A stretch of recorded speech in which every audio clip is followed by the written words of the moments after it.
Vai dar agora uma entrevista coletiva e nós vamos acompanhar. Bem, bom dia a todos.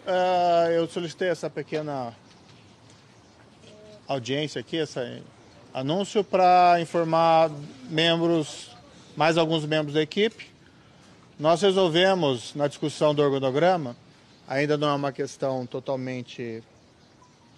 tem que fechar com as outras áreas do governo, mas a ideia é criar dentro do Ministério da Justiça e Segurança Pública uma secretaria de operações policiais integradas. A ideia da secretaria é poder coordenar operações policiais a nível nacional. Hoje nós temos muitos grupos criminosos ou muitas atividades criminosas que transcendem as fronteiras estaduais.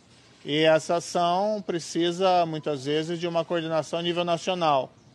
Isso já é feito, de certa maneira, dentro do Ministério da Segurança Pública, mas a criação de uma secretaria específica para isso é de todo oportuno na nossa avaliação, coordenando não só a atuação das polícias estaduais e distrital, mas igualmente da Polícia Federal com essas polícias e, eventualmente, de outros órgãos. Claro que isso sempre respeitando aí a autonomia dos estados e do Distrito Federal. Não é trazer as polícias para o comando do Ministério da Justiça, mas apenas uma atividade aí de coordenação. Para essa secretaria, foi escolhido o nome do ex-superintendente da Polícia Federal em Curitiba, o delegado da Polícia Federal, Rosalvo Ferreira Franco. É um delegado que permaneceu há longo tempo na superintendência da Polícia Federal em Curitiba. Durante o auge da Operação Lava Jato, ele foi sucedido, inclusive, pelo delegado Maurício Valeixo. E o delegado Rosalvo provou o seu valor, a sua integridade e a sua competência durante esse trabalho. É um grande nome aí para exercer essa função, considerando toda a sua experiência policial. Por outro lado, foi escolhido o nome do também delegado da Polícia Federal, atualmente delegado-chefe de Foz do Iguaçu, o senhor Fabiano Bordignon, para exercer o cargo de diretor do Departamento Penitenciário Nacional. É uma função estratégica, né? Nós todos sabemos que os presídios no Brasil, eles hoje constituem uma espécie de problema devido à questão de superlotação e fragilidade de certos presídios. Nós não podemos, evidentemente, generalizar essa afirmação, porque a situação em cada estado da federação é diferente. Assim, mesmo dentro de cada estado da federação, as situações dos presídios são diferenciadas. Alguns presídios em boas condições, outros em condições lamentáveis. E essa é uma função importante, até porque nós sabemos também que existem organizações criminosas centradas em alguns desses presídios. O senhor Fabiano Bordignon já foi, por mais de uma vez, diretor de Penitenciária Federal. Eu, quando juiz corregedor da Penitenciária Federal de Catanduvas, a primeira que foi criada no Brasil, tive a oportunidade de trabalhar com o senhor Fabiano Bordignon, e é um profissional extremamente qualificado para exercer essa função, não só fortalecendo os presídios federais, mas igualmente contribuindo para o aprimoramento e fortalecimento dos presídios estaduais. É uma intenção de valorizar a profissão do agente penitenciário. Eu sei que existe aí uma pretensão, uma reivindicação de que fosse ocupado esse cargo por um agente penitenciário, mas, não obstante isso não ocorra, os agentes penitenciários vão ter um papel importante dentro dessa reorganização do sistema penitenciário nacional. É preciso aí construir mais presídios em tempo mais curto, certo? Existe uma série de providências aí a serem tomadas, inclusive em relação aos presídios já construídos, para melhorar a parte estrutural. Então são esses dois anúncios de nomes. Aproveito só o momento para um breve comentário. Hoje saiu uma matéria no jornal Folha de São Paulo sobre um projeto de lei em trâmite no Congresso Nacional de uma ampla reforma da Lei de Execução Penal. É o projeto 9.054/2017. O meu entendimento em particular é que um projeto dessa envergadura, com amplas alterações na lei de execução penal, pelos impactos que esse projeto tem, o projeto, diga-se, tem medidas positivas, mas tem algumas medidas que particularmente eu reputo problemáticas, mas o meu entendimento é que o ideal seria que isso não fosse objeto de deliberação agora no final da legislatura, que fosse deixada a oportunidade para que o governo, o próximo governo e a próxima legislatura, que foram eleitas com uma série de pautas por parte da população brasileira, tivesse o tempo razoável para se debruçar sobre esse projeto e tentar buscar aprimorá-lo. Como eu disse, tem pontos positivos, mas, por exemplo, tem a previsão lá que um preso que cometer falta grave, que seja um crime doloso dentro do presídio, o reconhecimento da falta grave fica dependendo de sentença.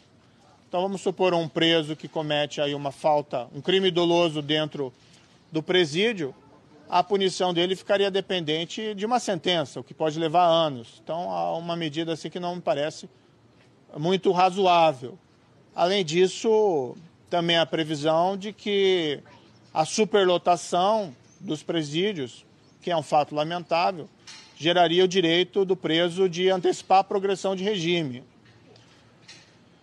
O problema é que isso pode colocar em liberdade criminosos, da mais variada espécie, antes deles terem cumprido um tempo, vamos dizer, minimamente razoável das penas.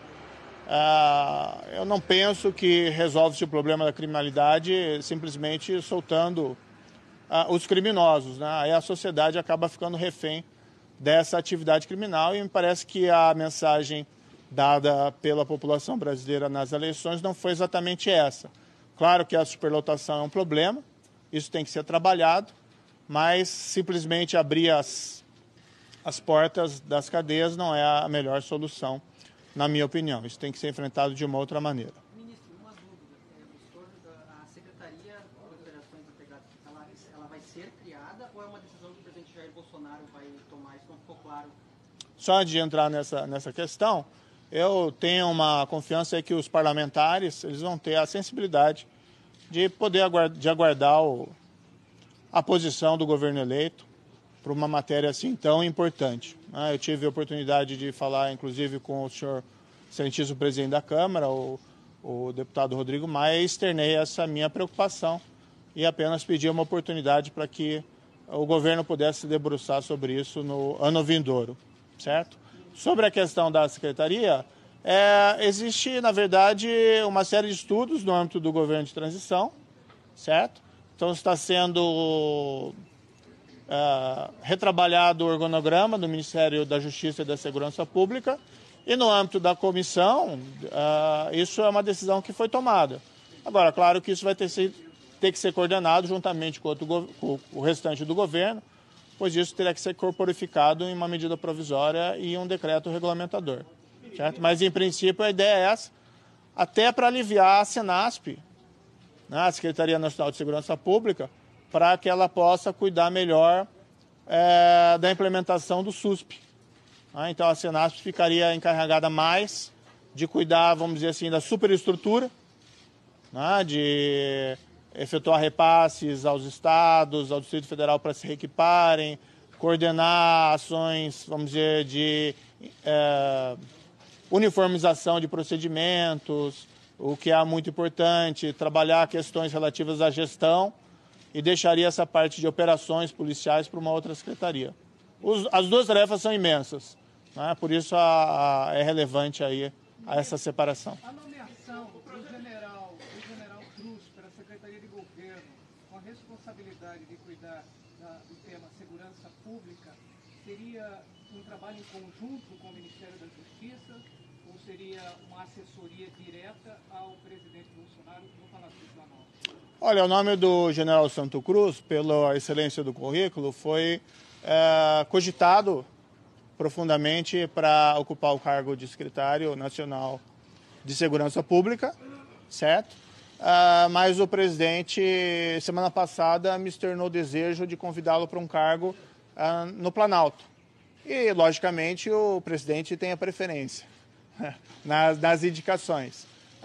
E certamente o general vai ter várias atribuições dentro do Planalto, não existe nenhum problema em um contato com a área da segurança. Ministro, sobre o projeto de lei, o presidente da Câmara, Rodrigo Maia, externou alguma sinalização se realmente não vai pautar, se vai conversar com os parlamentares, tem algum retorno. E o senhor acha que isso já é uma reação parlamentar à sua futura gestão, que é publicamente colocada aí como combate à corrupção e também às facções? Olha, eu conversei, ele foi muito solícito, né, foi muito agradável e compreendeu as razões, as preocupações, né, disse que nós iríamos manter um diálogo importante sobre essa matéria. Eu penso que muitas vezes no final da legislatura há uma intenção, um desejo de se aprovar vários projetos que se encontram em pauta, né, mas penso que esse projeto em particular, pela sua dimensão, seria importante aguardar um posicionamento do governo que foi eleito. Senhores, eu acho que daí chega, certo?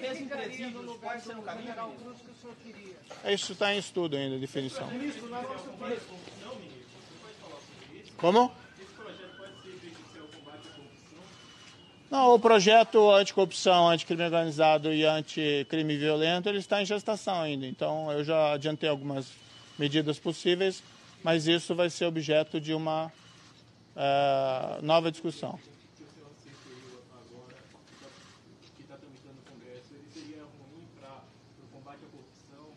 Sim. Veja, é uma política de flexibilização. Vamos dizer assim, ele liberaliza o sistema penal como um todo e ele, de certa maneira, também afeta condenações, execuções de penas em crimes de corrupção. Mas não só crime de corrupção, outros crimes também. Me parece que, considerando os escândalos criminais dos últimos anos, seria, se for eventualmente aprovar algum projeto da espécie, seria importante, pelo menos, fazer ressalvas em relação à aplicação disso para a corrupção. Assim como esses indultos natalinos que têm sido publicados, em particular do último ano, eu também acho que mereceriam exceções em relação ao crime de corrupção, considerando a dimensão da atividade de corrupção que foi verificada nos últimos anos. Senhores, só isso. Nós acompanhamos aí, então, uma entrevista coletiva. Vamos ver se o Moro vai falar mais alguma coisa. Não, ele se despede, né? O futuro ministro da Justiça deu uma entrevista coletiva.